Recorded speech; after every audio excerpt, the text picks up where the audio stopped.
Japanese Film Festival 2022 kembali digelar di 3 kota di Indonesia. Festival yang diselenggarakan oleh The Japan Foundation sejak tahun 2016 ini menghadirkan film-film Jepang kepada masyarakat dunia, khususnya di kawasan Asia Pasifik termasuk Indonesia. Tahun ini Japanese Film Festival atau JFF berlangsung hingga bulan Desember mendatang. Untuk membahas penyelenggaraan JFF dan juga industri film Jepang secara keseluruhan, sudah bergabung bersama kami Fikri Alamsyah, podcaster dari Otaku Box. Halo, selamat malam Mas Fikri, apa kabar? Ya. Terima kasih sudah bergabung bersama kami pada malam hari ini. Mas Fikri, kemarin kita ketahui bersama ini Mas Fikri menjadi salah satu tamu undangan ya dalam opening JFF. Seperti apa sebenarnya acara JFF pada tahun ini? Ya, acara JFF kali ini memang sangat memorable ya, dan juga highlight-nya adalah sebelumnya kita mendapatkan pandemi di mana JFF yang biasa dilaksanakan secara offline akhirnya malah harus berpindah ke online daring gitu selama hampir 2 tahun. Dan di tahun 2022 ini alhamdulillah kembali lagi kita melaksanakan offline di CGV Grand Indonesia untuk di Jakarta. Nanti ada 2 kota lagi, Makassar dan Bandung. Jadi yang paling menariknya adalah antusiasme teman-teman penggemar film Jepang tidak surut meskipun sudah dihantam pandemi.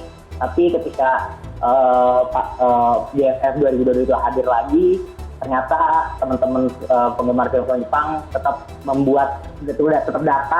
datang dan juga men-sold-outkan tiket-tiket film-filmnya. Apalagi film pertamanya And for the Better Is Past itu pas saya datang itu sold out penuh semua.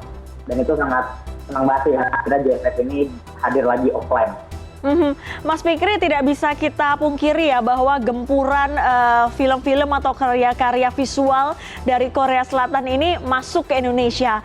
Sebenarnya eksistensi film Jepang untuk masyarakat atau pasar Indonesia seperti apa sih Mas?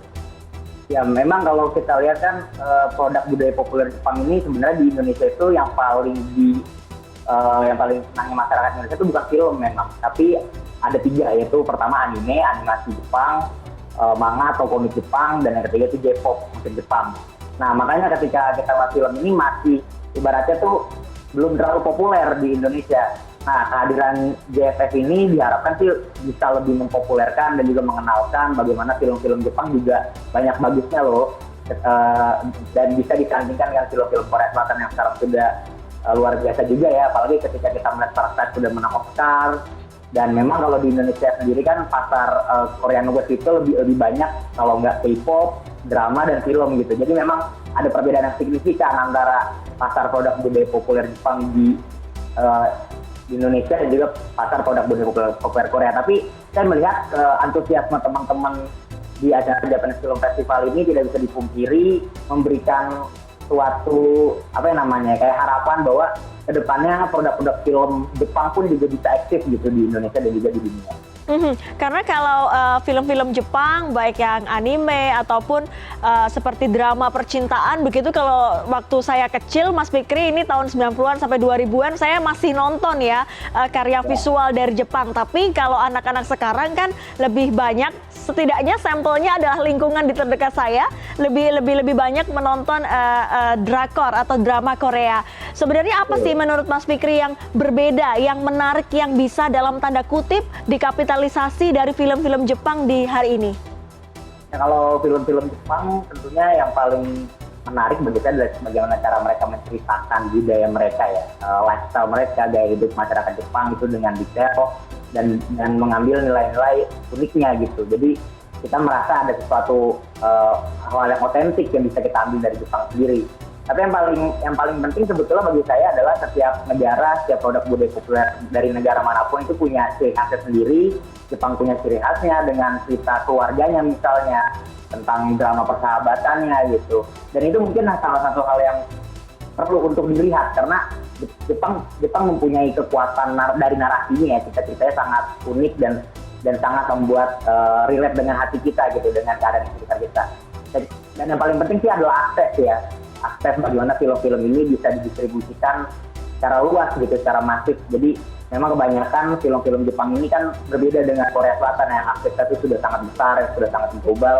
Film-film Jepang tuh masih bisa kita anggap masih terlalu takut gitu untuk pergi keluar. Meskipun sekarang kita sudah bisa melihat banyak film-film Jepang yang sudah tayang di global dan meraih suksesan. Kayak misalkan di tahun ini ada Drive My Car yang berhasil memenangkan Piala Oscar di kategori Best International Feature Film. Jadi ada harapan untuk film Jepang itu bisa mengkapitalisasi keuntungannya dan bisa nge-catch up apa yang sudah didapatkan oleh Korea Selatan saat ini dari skena film.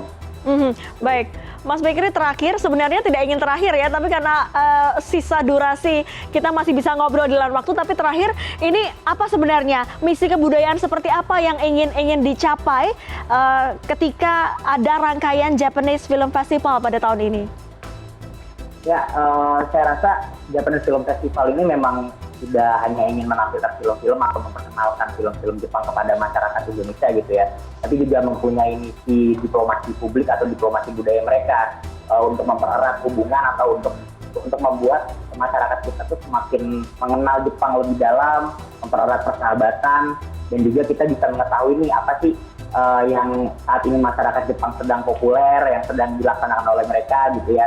Kemarin itu ada ucapan dari Duta Besar Jepang untuk Indonesia yang mulia Bapak Kanatsugi Kenji itu, harapannya saya sepakat sekali dengan harapan beliau bahwa sebenarnya di rangkaian acara Japanese Film Festival ini diharapkan ya kita bisa mempererat lah hubungan antara Jepang dan Indonesia, terutama di industri film gitu ya, dan industri budaya populer secara umum. Gitu Mbak Dea. Baik. Semoga masyarakat ini bisa menerima karya-karya visual dari Jepang, tentunya seperti Mas Fikri juga menjadi salah satu podcaster Otaku Box, ini menyampaikan hal-hal baik budaya Jepang. Terima kasih Mas Fikri sudah bergabung bersama kami dalam Showbiz Corner pada malam hari ini.